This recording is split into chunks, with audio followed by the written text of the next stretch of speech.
Hello my dear lovely students, हम करें exercise 15B question number 7 continue करेंगे। Okay, start करते हैं। In the figure given alongside find angle ACD, second में angle ADC, third है angle DAE। That means हमें जो centre में लिखा होता है वो वाला एंगल फाइंड करना है। C एंगल फाइंड करना है हमें, ACD फाइंड करना है, देन एक में ADC फाइंड करना है, देन DAE फाइंड करना है। ठीक है, तो फर्स्ट हमें क्या फाइंड करना है, एंगल ACD। तो देखिए, अगर मैं कहूं BCD एक स्ट्रेट लाइन है और एक ही रे पे जब दो एंगल्स इकट्ठे फॉर्म होते हैं तो उनका सम कितना होता है, 180 डिग्री का। ठीक है, तो आप यहां लिख देंगे BCD is a straight line, so angle ACD, that means ये ACD प्लस एंगल ACB, ठीक है ना। ACB किसके इक्वल होगा, 180 डिग्री के, by because linear pair property, linear pair property. ठीक है, अब एंगल ACB हमें पता है कितना है, प्लस एंगल ACB है हमारे पास 100 degree is equal to 180 degree. इससे हमारे पास एंगल ACD आ जाएगा। एंगल ACD अपनी साइड पे है 180 डिग्री, अपनी साइड पे 100 साइड चेंज करेगा तो प्लस से माइनस हो गया। एंगल ACD कितना हो गया, 80 डिग्री। दैट मीन्स C कितना आ गया हमारे पास, 80 डिग्री आ गया। ओके, ये था हमारा first part.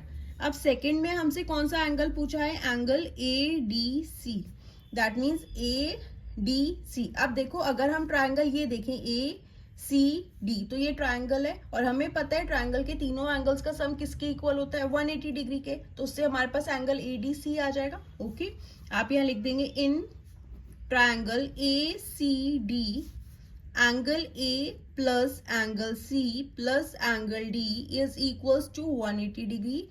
Why? Sum of all angles of a triangle is 180 degree. Triangle के तीनों एंगल्स का सम किसके इक्वल होता है, 180 डिग्री के।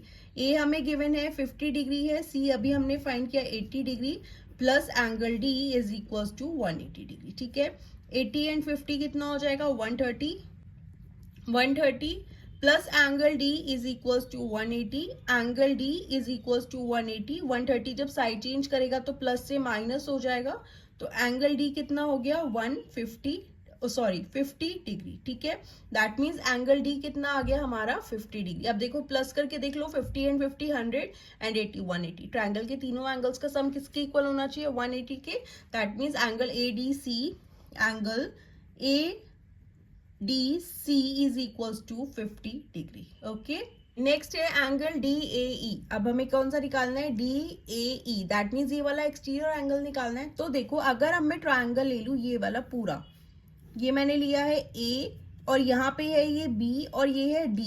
ठीक है, ये पूरा ट्रायंगल लिया है मैंने, ये C नहीं है इसमें। ठीक है ना, ABD पूरा ट्रायंगल है और BA क्या है, प्रोड्यूस हो रखी है कहाँ पे, E पे। ठीक है, तो ये क्या हो गया, इसका एक्सटीरियर एंगल हो गया। इस पूरे ट्रायंगल का ये वाला एंगल क्या हो गया, एक्सटीरियर एंगल हो गया। तो ये किसके इक्वल होगा, उसके इंटीरियर अपोजिट एंगल्स के, that is B plus D के सम के। B क्या है 40 और D क्या है 50, 50 प्लस 40 हो जाएगा तो क्या हो जाएगा, 90 डिग्री। ठीक है, अगेन देखो, ये ABD ये पूरा ट्रायंगल ले लिया मैंने और यहाँ पे क्या है, BA क्या है, एक्सटेंड हो रखा है कहाँ पे, E तक। तो ये A क्या हो गया, मेरा एक्सटीरियर एंगल हो गया। और एक्सटीरियर एंगल किसके इक्वल होता है, उसके जो अपोजिट इंटीरियर एंगल्स होते हैं। तो इसके अपोजिट ये वाले दो इंटीरियर एंगल्स हैं, तो इन दोनों के सम के इक्वल होगा। B कितना है 40 डिग्री और D कितना है 50 डिग्री। 50 प्लस 40 कितना हो जाएगा, 90 डिग्री। ठीक है, तो देखिए कैसे लिखेंगे, यहाँ पे कर लेते हैं हम थर्ड पार्ट। आप यहाँ लिखेंगे in triangle ABD angle DAE is equals to exterior angle. यहाँ आप लिख सकते हैं DAE is an exterior angle.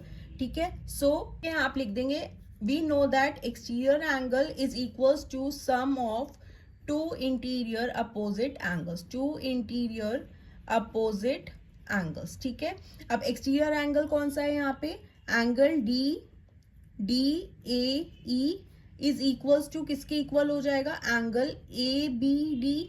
ये इसके अपोजिट हो गया, angle ABD plus angle ADB के। ठीक है, ABD कितना है 40 डिग्री प्लस एंगल ADB कितना है 50 डिग्री। दैट इज 50 प्लस 40 कितना हो गया, 90 degree. That means angle DAE is equals to 90 degree. Okay. Okay, students. So this was question number 7. Now let's move to question number 8.